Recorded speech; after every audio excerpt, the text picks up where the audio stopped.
on to LOA Today. I'm Walt. With me today is abundance teacher and money coach, Jodielynn. This is your daily dose of happy. We are so happy you decided to join us today. Our special guest today had to beg off at the last minute. She has some personal issues that kind of cropped up on her by surprise, so we'll have her back another time. But Jodielynn, as usual, that means that you and I just get to chat about stuff, which is fun. Right. Yeah, that's good stuff. Absolutely. We always have a good time here. We do. We have a lot of good time, and listeners apparently have a good time too because they keep coming back. So they must like something about it, I tell you. That's right. Yeah. So anyway, I had a guest on yesterday who was really interesting. His name was David Miney, and he's interesting for a number of reasons. First of all, when it comes to health issues, this guy has been through it. I mean, he's had health issues I hadn't even heard of. I mean, Wow. and really, really rough. He's had Crohn's disease. He's had cancer. He's had stuff that like I said, stuff I didn't even know what it was. He's had all these different things, and it lasted, it's been like a continuous thing that went on for like 20, 30 years of his life. And then he started through a series of accidents, really, because he was definitely following medical advice every step of the way. And then he encountered some results that were kind of off kilter and got some doctors who were giving him some off kilter answers. And that kind of got him on a road of exploring alternatives to the point where he actually has adopted for himself some healing modalities that by many measures are considered controversial. And actually anything that falls into the alternative healing space falls into that category because there are going to be mainstreamers who just say, well, that's a bunch of rubbish. And so that makes it controversial right there. But right. Yeah, but that's just part of the lay of the land. What was really interesting to me about our conversation yesterday was that we ended up exploring the relationship between the human mind, human mindset, and scientific evidence. And the reason that's so interesting is most often when like one person says, well, I believe that X is really helpful because I've seen these studies that say so, and it's something that's controversial, there's going to be another person that says, yeah, but that's not really true. This is the treatment over here. This is the modality that really works. And so it becomes one versus the other. Mm-hmm. And the moment that anyone suggests that one of those might not be optimal is the moment that that person starts to get defensive about it. Mm-hmm. And I kept thinking, how do I turn that around? Because I knew deep down that it really comes down to what do you think about it? I mean, your perception. That's right. That's right. Because we're all very heavily oriented toward scientific research. I mean, that's kind of drilled into, certainly in Western societies, I think pretty much almost all the way around the world. There are going to be perhaps certain areas that don't quite have the same degree of inculcation, shall we call it, that we have here in the West. But nevertheless, scientific research, scientific data, scientific evidence drives an awful lot of public perception, people's perception. Absolutely. And just a thought on that. Yeah. That's also flawed because, there's no money in, this plant that you can grow at home that nobody has a patent on could cure blah, blah, blah. There's not even the research or the data to back it up, and they won't do it because they're not going to make any money off of it. Right. So it's a flawed system in that way too. It is. That's true. It's very true. I mean, the whole system is geared toward pharmaceuticals. That's really where, find a drug and prescribe it. That's the whole trick. Yeah. That's what all the medical school is for. No, not really. But I mean, that's kind of what it adds up to. Yeah. Absolutely. Yeah. And I love the perspective that you're taking on this, that it is about your perspective. Something landed last week for me actually during our podcast. And I was trying to put it together. Yeah. I was listening to this gentleman just before, like a couple of days before the podcast. And then it was something that our guest said that everything just, bam, clicked in a new way. And so the idea that I was, not even looking into, just kind of stumbled upon a TikTok and was like, oh, that's interesting. Was prefaced by this: we create our reality. And what does that mean in terms of the vibrational world and the experience that we're having? So this gentleman, and I apologize because I do not remember his name. He was in a really bad car accident. Ooh. Was in a coma, and when he awoke from his coma, he was a savant.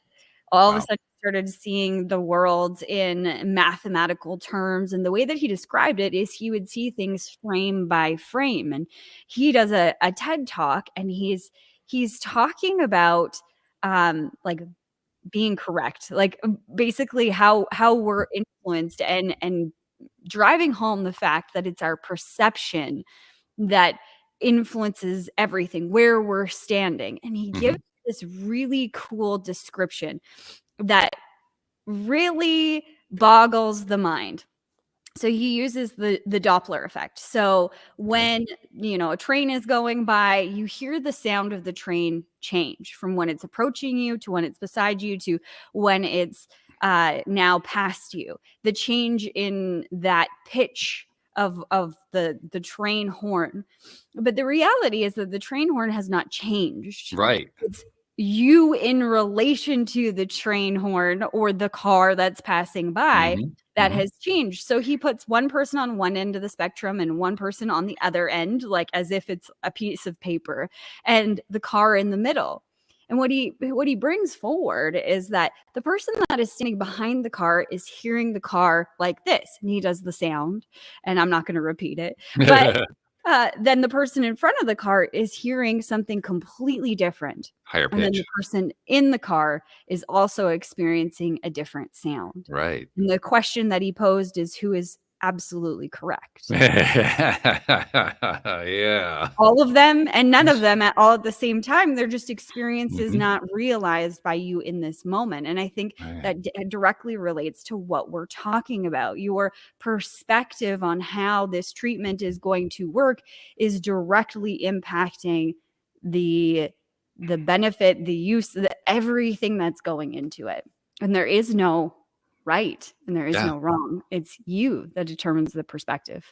That's true. Yeah, absolutely true. Now, I'll also tie you into something that happened because you know how it is. After we do a show, we often have conversations after the show, after show conversations, right? After show talks. The ones that we often say, gee, we should be recording this because they're often so good. Yeah. But he and I were having a conversation afterward. And during that conversation, I suggested something to him because he had made reference numerous times to scientific proof backing the various things that he was in favor of doing. And I pointed out to him that really in science, there's no such thing as proof because science doesn't engage in proof. Mathematics engages in proof.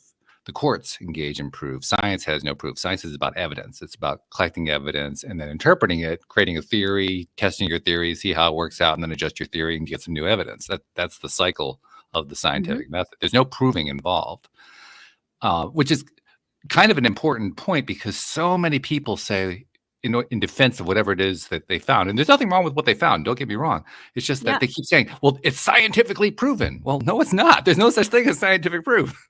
And it's important to remember that because that's a way we can remember that we all have those different perspectives. Yeah. And that they're not right or wrong or anything like that. And I think that's a big part of what we're supposed to be learning in this timeline is to, step back, like take the gloves off instead of trying to defend to the death your position.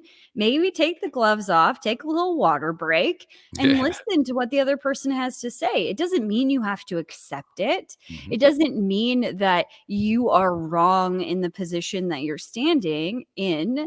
However, if you take that step back and you try and put yourself in their shoes or try and see or understand what it is they're saying on the opposite side, maybe it will strengthen your resolve that, this is the direction for you. Or maybe it will open you up to something even more beautiful that you never would have thought of before. Yeah, and that's actually the more challenging part and also simultaneously the more rewarding part. That seems counterintuitive. Now, how could it be that this thing that I don't believe in, that I'm actually against, could actually teach me more? But it turns out, more often than not, it does. Doesn't mean you're going to change your mind. Doesn't mean that you're going to change your perspective or how you feel about it. But it will change. Well, it does change your perspective in one sense. It gives you new Mhm. perspective. It doesn't Mhm. actually change the old perspective at all. The old perspective is still just as valid as it ever was. But by Yeah. having the new perspective, now you got one more perspective in your quiver of perspective arrows. Yeah. Absolutely. It's like changing your view from, right between your eyeballs or right, Mhm. like blinders on to expanding what you can see now. And good, bad aside, it just allows you to see more of what is present for other individuals and yourself so that you can choose a new reality if you choose to. Yeah. Yeah, exactly. So anyway, that's kind of like the precursor for what I wanted to talk about, because after I had that show with him yesterday, which was wonderful, it's one of the best shows I've had in a while, and I had the conversation with him afterward. You know how it is; it just kind of sticks in your head, right? You Yeah. described it a moment ago, like you had this TikTok that stuck in your head, and then all of a sudden we're talking about the same thing on the show a couple days later. It's the same thing, right? Yep. Well, that's what happened. It stuck in my head. And I realized, as it stayed in my head for some time, I realized that I finally had a solution I've been looking for, because I've been Ooh. long frustrated by the scientific method as it's applied in medicine, Okay. specifically what they call the gold standard, otherwise known as placebo-controlled double-blind studies. Yes. And the thing that has always bothered me about it is, yeah, but placebo is important. Why are we filtering out placebo? And what came to me in a flash was a new way to do a scientific method approach, a double blind study that still has the placebo control in it. The Yes. trick isn't to change that around, the trick is to add to it. So you still, it's Ooh. like a double blind study, a placebo controlled double blind study. You have your test thing. You're testing usually a drug, right? You're testing your drug, and then you have your control group. That's how you control for the placebo. Okay, Yep. so those are your first two tests. I'm suggesting let's have 6 tests. Now, that's going to drive up the budgets, and a lot of people are going to be a little upset about that. But let me explain why I think we need 6 tests. So the first 2 tests are, you test the thing you're testing and you test your control group. The next 2 tests are, you do the same thing, but before you run each test, in both cases, the person administering the drug or the fake drug, whichever it is, sells it. Like, this is going to solve your problem. You are going to feel amazing after this. And does it for Hmm. both the real drug and for the placebo. Yep. They tee it up. They tee it up. Yeah. Exactly. And let's find out what kind of different result we get with those. That's 4 right now. Now I said 6. The last 2, and this one's going to be really controversial. The last 2 is where the person giving the test says, there's a very good chance this could harm you. There's a very good chance this could actually make you sicker. And there's going to be massive ethical debates about that one. Mm-hmm. And I can see this one being the one that doesn't get implemented. I could see perhaps the 4-step method being implemented and not this one. Let me tell you why I think it's so important. It's because we know already that the placebo, and by say we, I mean all the world, including the scientific community, Yeah. including the medical community. Everyone knows that placebo and nocebo meaning you're giving a suggestion that actually leads to deterioration of health rather than an increase in health. Yes. So that would be the 6, the That would 5 be and the 5th 6. and 6th, right? Yeah. Nocebo and placebo are real. And the medical community and the scientific community acknowledge that they're real. How do they acknowledge it? Because they're constantly trying to filter it out. They wouldn't try to filter it out if they didn't think it was real. There'd be no Mm. point. Why would we even bother? But they go out of their way to filter it out. That is as close to proof you're going to get in science, that they really do believe it's important, that they believe it's so important you have to remove it from the equation. That's why they Yeah. end up with the way that they do a study. Well, if nocebo is really that important, shouldn't we be testing for it? Absolutely. And let me take it one more step further, and this is where it's going to get really controversial. What do you think might have happened during the pandemic if we had tested for nocebo? Now, that's going to skew some minds. Yeah. But I'll tell you honestly, when the pandemic first hit and we were first being told about it, everybody was panicking over, I'm going to get sick, or am I going to get sick? And if I do, what's going to happen? And that wasn't my reaction. I was upset by what was going on too, but my reaction was different. It was, why the hell are they scaring everyone to death? Yeah. So weren't they already using nocebo? They were. Yeah. But they weren't using it to the benefit of our health. No, definitely not. No. And in fact, I had a researcher on, a placebo researcher. I did a special episode with a placebo researcher coming onto the show because I had learned that this person was this was in May of 2020. So it was a couple months into the pandemic. Yeah. And she was going to do research tied to COVID. And I was so excited, like, whoa, this is really important. And she couldn't tell me anything about the research because she was still in the middle of it. I had to wait 9 months to find out what it was. And I was so disappointed when I found out, because like everything else that placebo researchers do, it was about pain relief.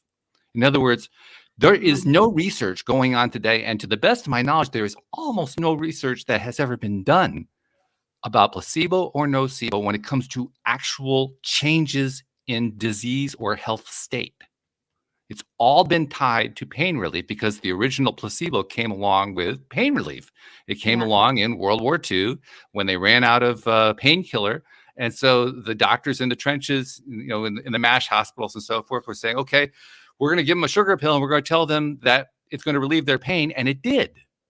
And that became the basis for what we understand as placebo. So all research that has proceeded since then has been about pain relief in just about every kind of disease condition you can imagine. Yeah. Quite understandable. But what about the rest?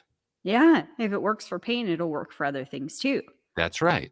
And so when I found out she was doing yet another pain relief study, I said, oh, God, when are we going to start doing this stuff? We have this thing right in front of us. This is like the perfect opportunity. I was practically tearing my hair out about it. Well, I've since come to terms with, okay, it's going to happen in its own time. But it still makes an interesting question. What's it going to take? Because to me, that's why you have steps 5 and 6 in that 6-step study I was talking about. Yeah. Or at least some variant on it, some way to test. Maybe the way I'm proposing it is a little bit too much for the medical community. Maybe they think that's too threatening, that could actually cause people to die or something like that. I understand that, but they're good at modifying. They're good at coming up with alternative ways of doing it. Just give me a way to include testing the nocebo effect while the test is being done. Yeah. Just give me something along that line. Because until we start testing for it, we're going to continue to get what that researcher told me during the interview when I asked her about, well, is there any research being done? And what are your feelings about the fact that the medical authorities have been scaring us into social distancing and wearing masks and all this other stuff? And her response was, I think it's important that we do scare people into that. And I said, and she's not the only one who said that. I've gotten other people in the medical community saying the same thing outside of the show. I've had other people say the same thing to me. They really do believe that. Well, excuse me, I think that's an attitude that needs to change. I agree. My old job, now we're getting into the thick of it. Before I was in finance, I was in safety. So when all this stuff came out about wearing masks and stuff like that, my first instinct was to ask, like, well, what are the regulations in terms of occupational health and safety and getting oxygen? And like anytime you had to wear an apparatus, like any apparatus, you were supposed to be taught how to put it on effectively, what the terms were of it, how long you could wear it. Like you couldn't just wear a mask without knowing those things. You had to know what your own limits were within wearing that new piece of equipment. And a lot of times you couldn't wear them all day long without, supplied air or different things, because you weren't getting enough oxygen. So that was my first question, is like, what are we doing to people? And I know a lot of people who, had rashes on their face, breakouts, stuff like that. But then also who had to wear a mask for 12 hours a day or whatever in high pressure situations, which it was hurting their health overall. And I'm not against wearing masks. I'm not against social distancing. I mean, if No. people find them to be useful, then let them do it. That's great. Yeah. To me, that it isn't the question of whether it's social distancing or masks or any of those other things that they were suggesting. It's the scaring part that gets Yeah. to me. Mhm. Because I know what the nocebo effect does. And if the person who is in medical authority is scaring people, they are setting people up to get sicker. Yeah. Not because of the mask, not because of the social distance, not because of or even on the other side, not because of the vitamin D or the other stuff that, because there's like two sides to this whole thing, right? And they're all pushing Always their own is. particular thing. Yeah. It's not the modality. The modality isn't what's in question. What's in Yeah. question is, how is it being sold? Yeah. And if you look at Absolutely. talk about that political divide, because that political divide got really, really strong at one point during the pandemic. It's still fairly strong, but not nearly as strong as it was. And Mhm. both of the sides were doing exactly the same thing. They were pointing to the other side and they were saying, wrong, wrong, wrong, wrong, wrong. Yeah. And no one was saying, what's this doing to public health by pointing to the other side and saying, wrong, wrong, wrong, wrong, wrong? Yeah. Well, and They were he was saying it about right. their own stuff, complaining about the other one, but they weren't saying it about their own stuff where their own side were doing it. It's like, oh, it's the other guys who are the ones who are the problem. Wait a minute. Hold on. The problem is we're scaring people to death. It doesn't matter which side you're on. Yeah, it doesn't matter. It's the impact it's having on the whole. That's right. That's right. Yeah. So I wonder what would happen. Well, actually, I have a pretty good idea what would happen if we were to change that gold standard around and say, we're not going to just test for substance and placebo. We're going to test for power of placebo, and we're going to test for power of nocebo. Mhm. And then, this is where it gets really radical, really crazy. We're going to take those results, and when a medical doctor or an alternative practitioner recommends a modality, a therapy to a customer, to a client, to a patient, they're going to not only tell them what the test result was, they're going to tell them what the placebo result was and how the two add together. Imagine what happens if you Yeah. actually give that data to the patient. It's not just, if you Yeah. take this, the placebo-controlled double-blind study shows that you have a 20% chance of improvement. But we also know that if you do this with belief, you have that 20% plus another 25% placebo effect. So you have a 45% chance of improvement. And we know that if you take this thing with the belief you're going to get sick, it goes down to a minus 3% chance of improvement. Yeah.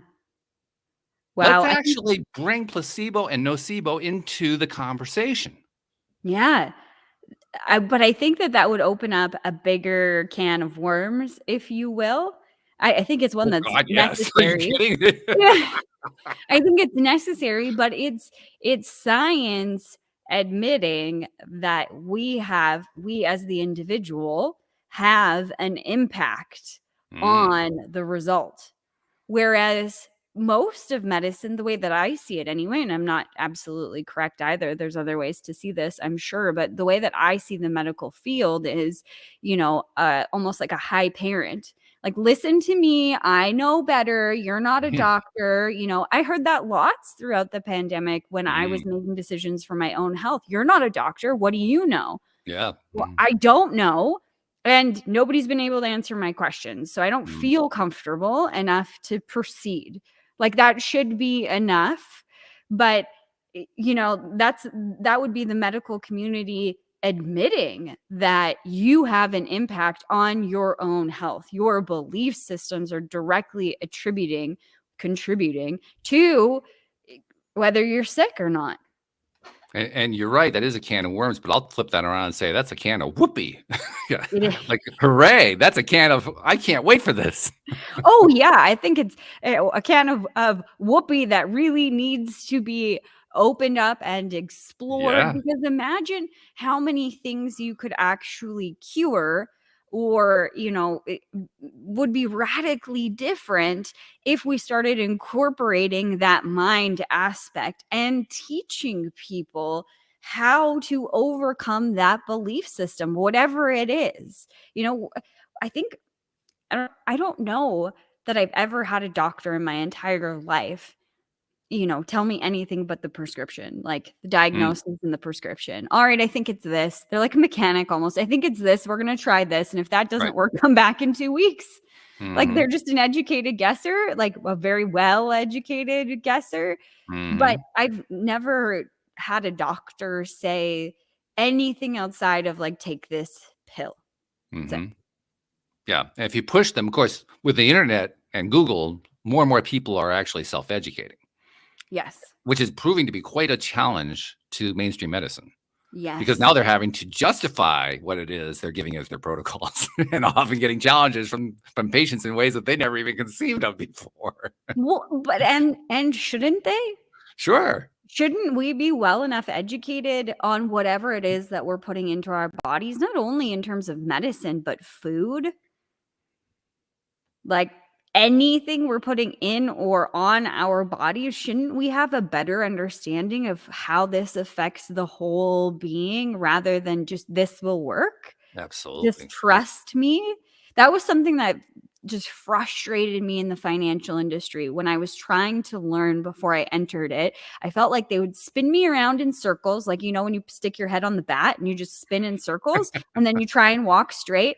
I Mm. felt like everybody I ever sat down with would spin me in circles and then stop spinning me, say, walk forward and sign here, press hard, 3 copies. And I wouldn't Mhm. understand a thing that happened or what I Mhm. signed. I just got, pat on the head. Oh, just be a good girl, Jody, and just sign. Yeah, yeah, We yeah. know what we're doing. And that Yeah, that pissed me off. I don't blame you. And when I started to learn about the financial industry and I entered it part-time and was becoming an advisor and stuff, I really questioned everything that I was learning because it was so simple. The education that I was getting, I was like, oh, okay, these are the vehicles that we can, the vehicle types that we can purchase here in Canada. And these are the vehicle, like the drivers of the vehicles, the actual investments. And really, is it that simple? Are you kidding me that it's that simple? Or it could be boiled down to that spectrum of simplicity so that people could understand and be empowered to make good decisions. And it was. Now, I'm also thinking to myself, and I'm sure you've already done this because I know you, but I'm imagining, well, what if what we've been talking about with placebo, nocebo, and medical treatment, what if we took that same principle and applied it to the financial industry? Oh, yeah. I mean, it's not enough to just say, here's what this financial instrument does, but you also have to tie in, if you believe in it, you tend to get these kinds of results. If you don't believe in it, you tend to get these kinds of results. That's going to freak a Mhm. lot of economists out, but that's a key Yeah. piece. I think about that, like, what pops into my mind immediately is the emotions. That's more of my coaching practice when it Mm. comes to money, but something that I had to overcome was this shame and embarrassment and anger I felt, betrayal that I felt when I went through the foreclosure of my first home. Yeah. Mm. And I remember, speaking of nocebo, Mhm. I remember working on all of that stuff, doing tons of personal development, forgiving myself for not knowing at that time what I was doing and empowering myself to say, okay, this was the best decision in a crappy situation that I had to make. And it bettered my entire life. Doing this gave me the ability to move forward. It's exactly what was supposed to happen. And so I came to this point of peace. Like, okay, I am at peace with the decision that I made. I see that it was necessary for me to Mhm. learn and feel that pain and go through that experience. And I'm so much better for it. I'm actually Yeah. grateful for the experience.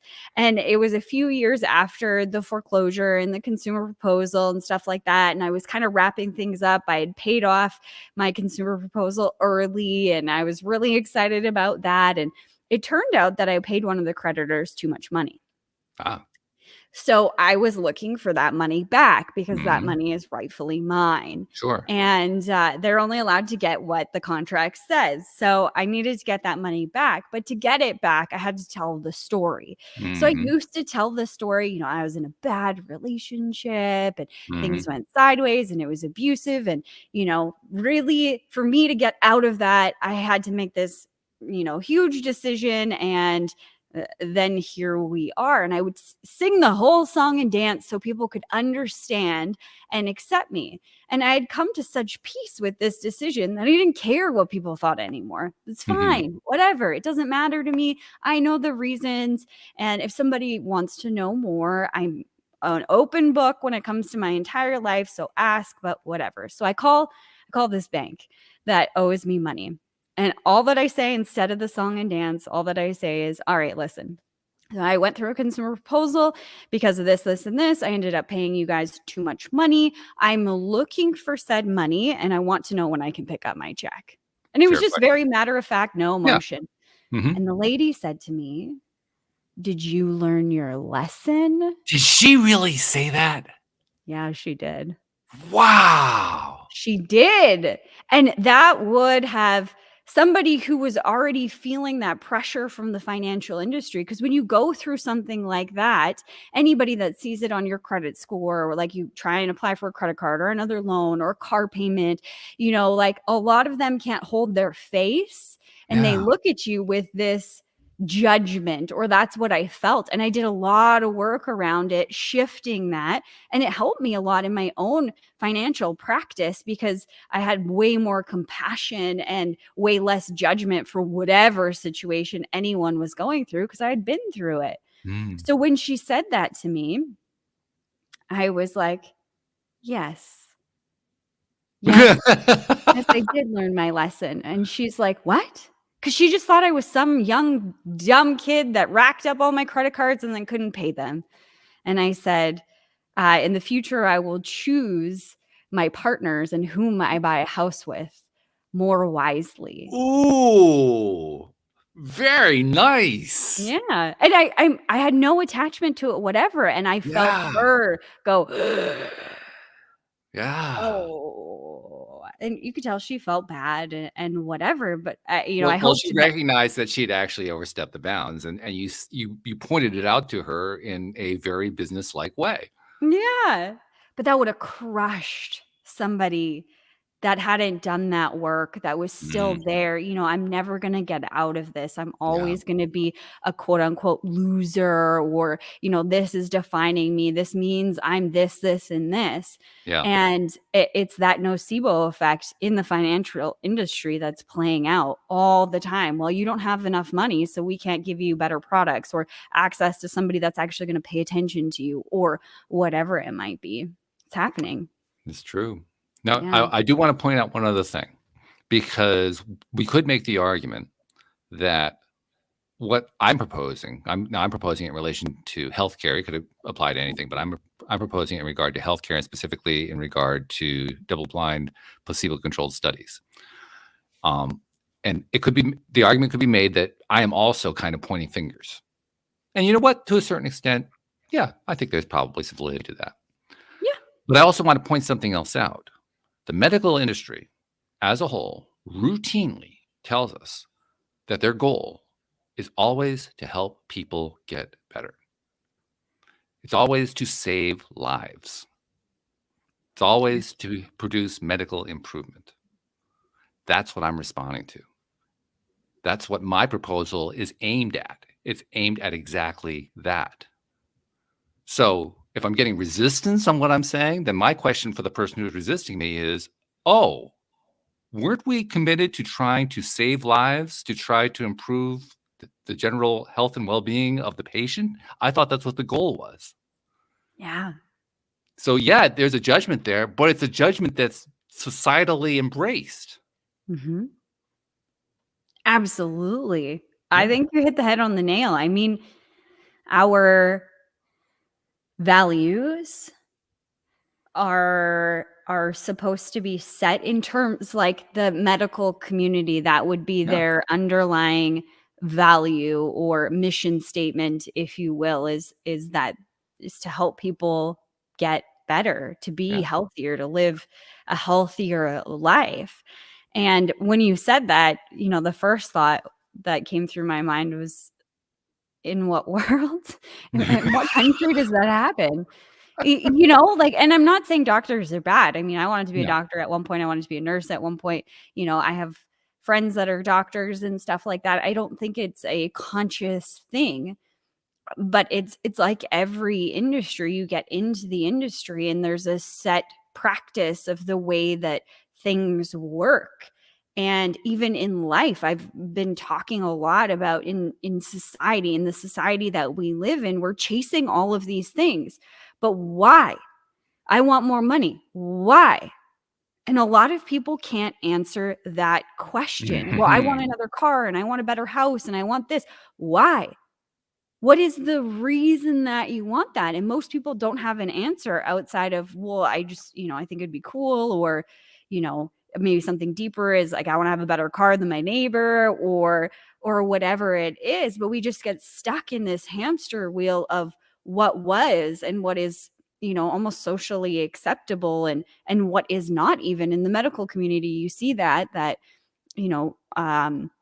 herbal medicine is less acceptable. There's some doctors that are starting to open up to the options and possibilities. But what a cool world it would be if you went into your doctor and said, hey, I've started looking at this herbal remedy and this one and this one and this one. And, I'm not really sure what to do. Okay, well, let's test some things out, or even simpler. My dad has been doing tons of like qigong and like, health stuff and, lowering his blood pressure. And he says to his doctor, I want to come off my blood pressure pills. And the doctor says, well, no, once you go on them, you're like on them for life. And he said, no, not me, man. Not me. I'm going to go off them. So you're going to help me do it. And that doctor said, yeah, okay, I will watch you. And these are the things that we need to work on and whatever. Started working with him because my dad's an old redneck and he's not taking no for an answer. So the guy either works with him or fires him as his patient. But I think a lot less people in the medical community, from my perspective, are that open. They're more scared that they're going to lose their job because of, well, if people find alternative ways to do these things, then they're not going to need me. Yeah, that's certainly one of the fears. That's something to remember, that whenever we're talking about medical practitioners or scientific practitioners, we are talking about human beings. Yeah. And they are just as human as the rest of us, and they're going to have the same kinds of strengths and weaknesses, and glaring omissions, and false steps and everything else, because that's what we human beings do. And it turns out even the false steps aren't really false. It's just not going in the direction you had in mind.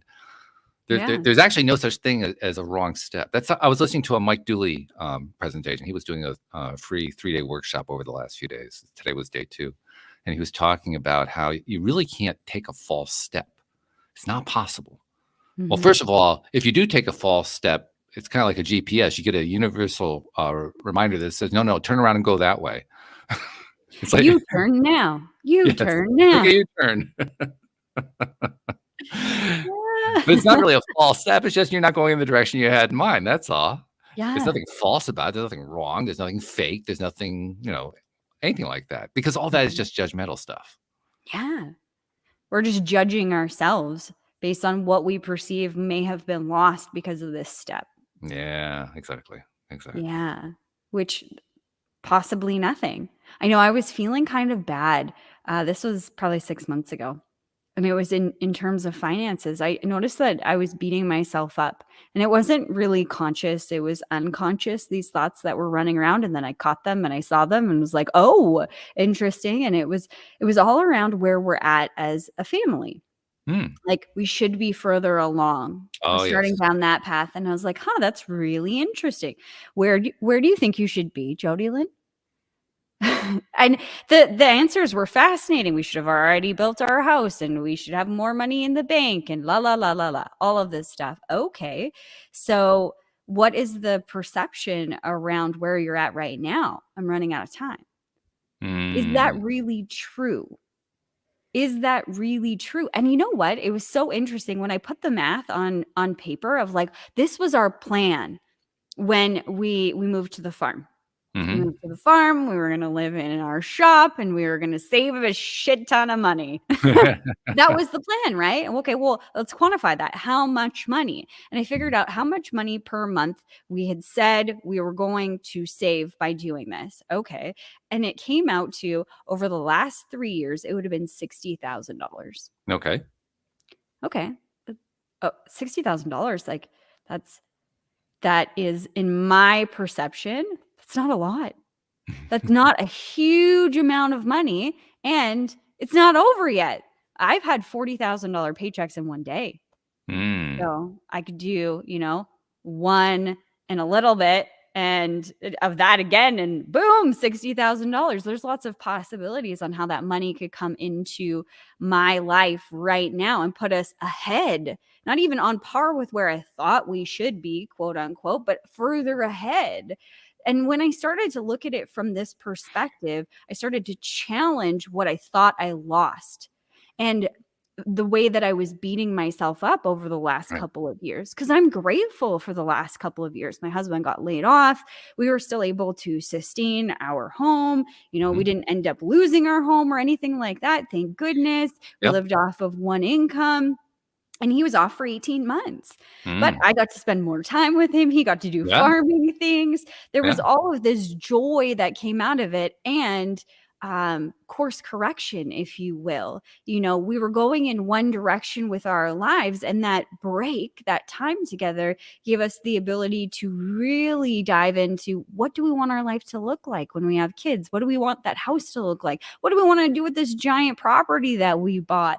And really dream about those things. So I gained so much. So I'm choosing to look at all of the gains and the opportunity that is presented to me in this now moment of having even more come to me because of the experience I've had over the last 3 years, instead of beating myself up.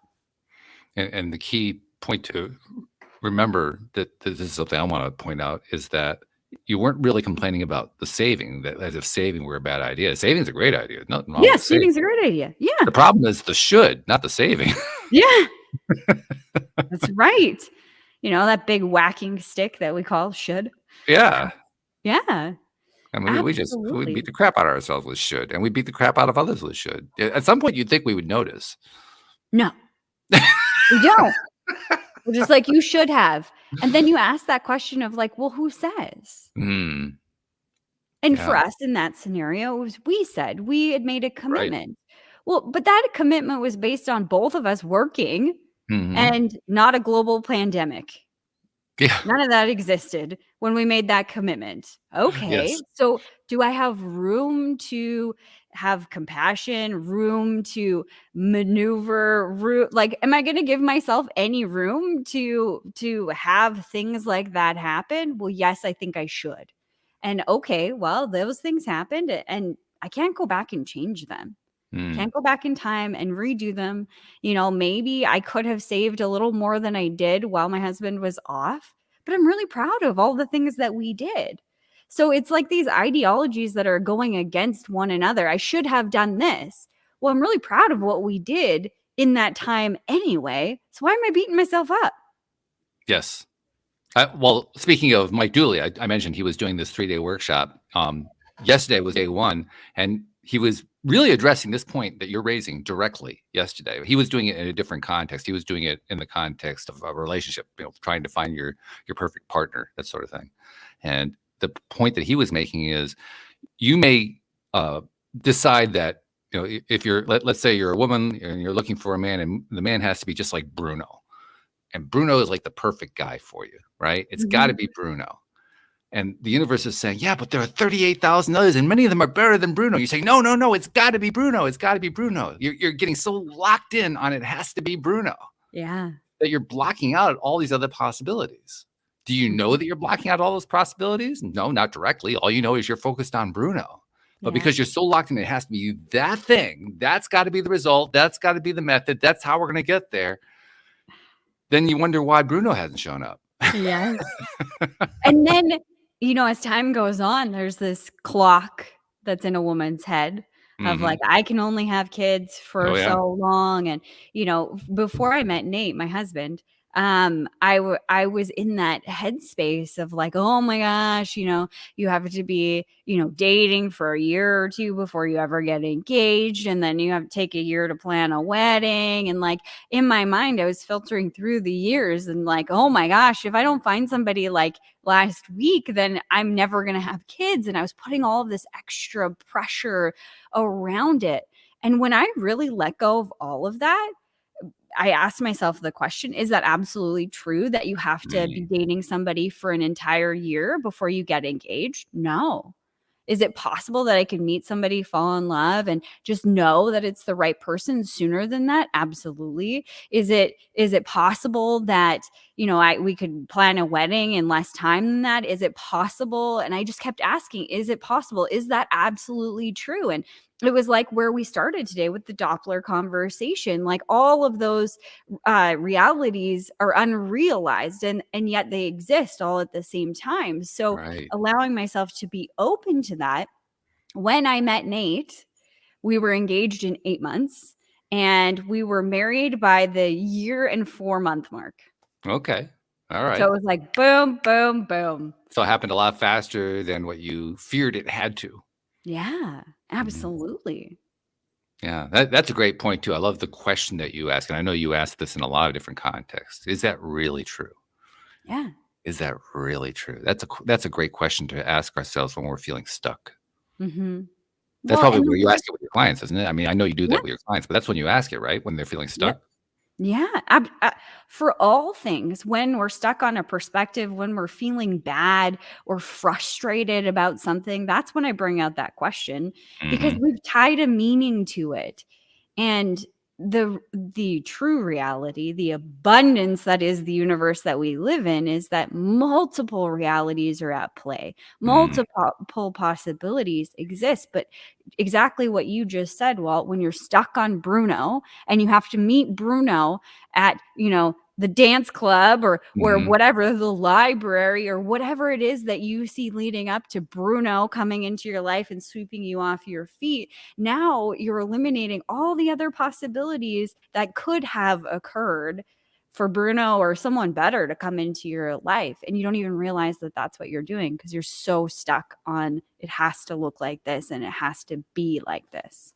And by the way, even if you are like we are, if you're spiritually advanced and you have become enlightened, and I always kind of get silly about that term, but you've done this work on yourself and you made all this progress. Hey, I got divorced.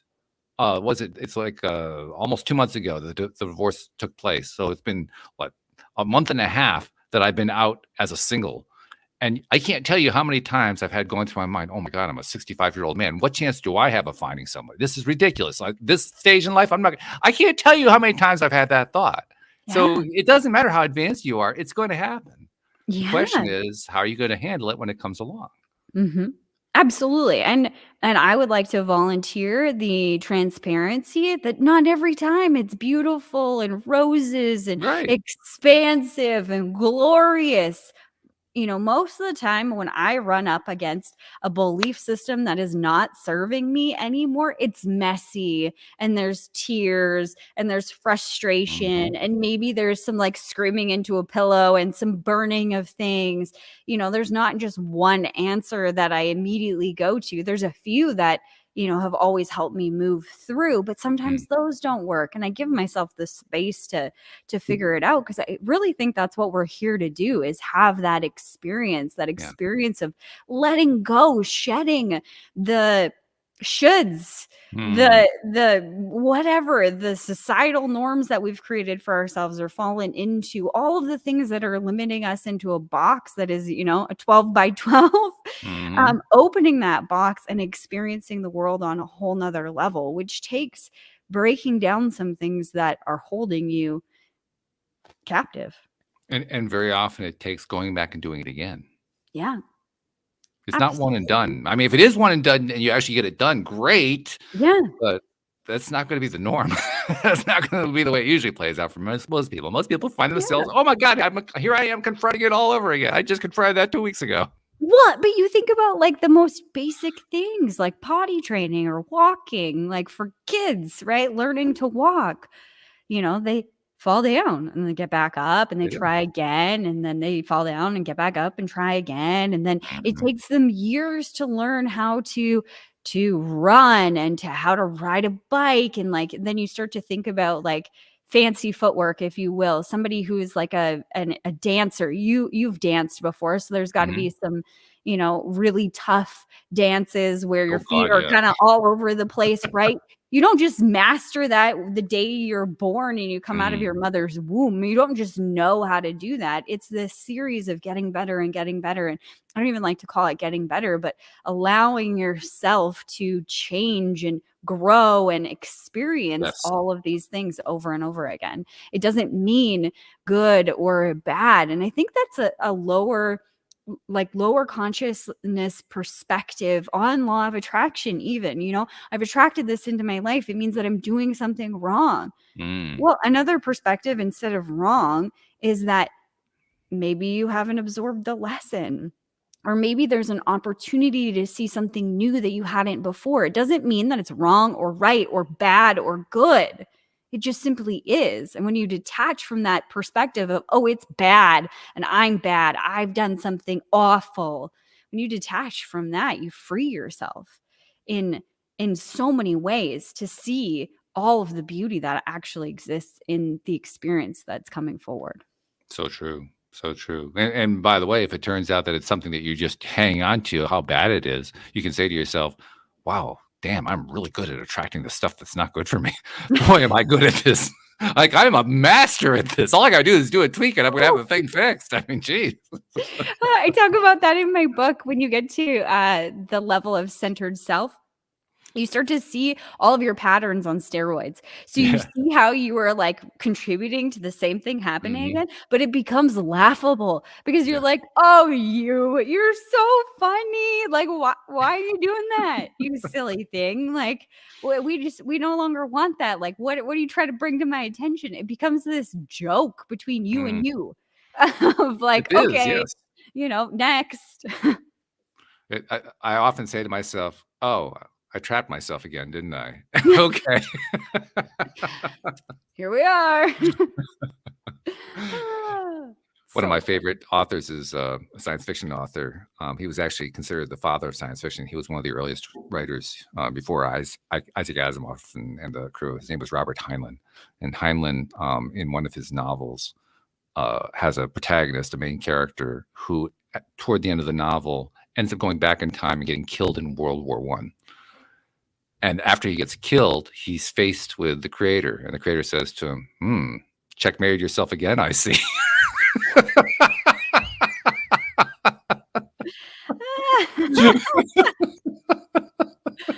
Ah, funny. It's true. It is. If only we could just laugh at ourselves a little bit more. Well, humor is powerful. I mean, you Mhm. want a way to unstuck yourself. Yeah. Is there Start anything more laughing. powerful than humor toward that end? I don't know. I don't think there is. I think it's probably because it's quick, it's easy. I mean, Yeah. we all know how to do it. I mean, hey, especially if you're good at beating yourself up, why not beat yourself up with humor? Just make Yeah. fun of yourself a little bit. Yeah. Make it laughable. Yeah. Yeah. When you can, I think it's the laughter breaks that link that we have, that it's driving it. Like, I'm a bad person, I'm whatever. Mm, You start laughing and you kind of crack open. I'm right. a bad person. Like, just laugh Yeah, at that. Like, and then as I laugh when I said that, it's like, no, you're not. Like, exactly. you're just being silly. It becomes a way to let go of that thing that you're hanging on to. Yeah, It's almost like a absolutely. way of giving yourself permission just because you laughed at it. Yeah.